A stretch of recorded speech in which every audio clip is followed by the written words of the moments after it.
సాయినాథుడి అనుగ్రహం అప్పట్నుంచే. డాక్టర్ మోహన్ బాబు, ఆయన కుటుంబ సభ్యులు షిరిడీ సాయిబాబాకి పరమభక్తులనే విషయం అందరికీ తెలిసిందే. నిర్మాతగా తీసిన వీరప్రతాప్ సినిమా సక్సెస్ కాకపోవడంతో మోహన్ బాబు ఆర్థికంగా నష్టపోయారు. అటువంటి పరిస్థితుల్లో తన కుటుంబ సభ్యులతో కలిసి షిరిడీ వెళ్లారు మోహన్ బాబు. సాయిబాబా సన్నిధిలో కూర్చుని తన కష్టాలు తీరే దారి చూపించమని ప్రార్థించారు మోహన్ బాబు. ఆ తర్వాత మోహన్ బాబు తన లక్ష్మీ ప్రసన్న పిక్చర్స్ బ్యానర్ పై వరుసగా అల్లుడు గారు, రౌడీ గారి పెళ్ళాం, అసెంబ్లీ రౌడీ, బ్రహ్మ, అడవిలో అన్న, మేజర్ చంద్రకాంత్ లాంటి బ్లాక్ బస్టర్లు తీసి కలెక్షన్ కింగ్ అనిపించుకున్నారు.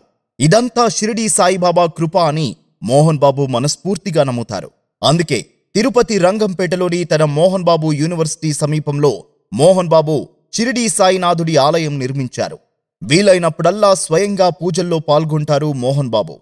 అయితే మోహన్ బాబుకి షిరిడీ సాయినాథుని అనుగ్రహం ఎప్పటినుంచో ఉంది. మోహన్ బాబు హీరోగా నటించిన మొదటి సినిమా కేటుగాడు శ్రీ సాయిబాబా మూవీస్ పతాకంపై నిర్మాణమైంది. సూపర్ హిట్ అయి మోహన్ బాబు కెరీర్నే మార్చివేసింది. అలా సద్గురువు అనుగ్రహాన్ని పొందారు మోహన్ బాబు.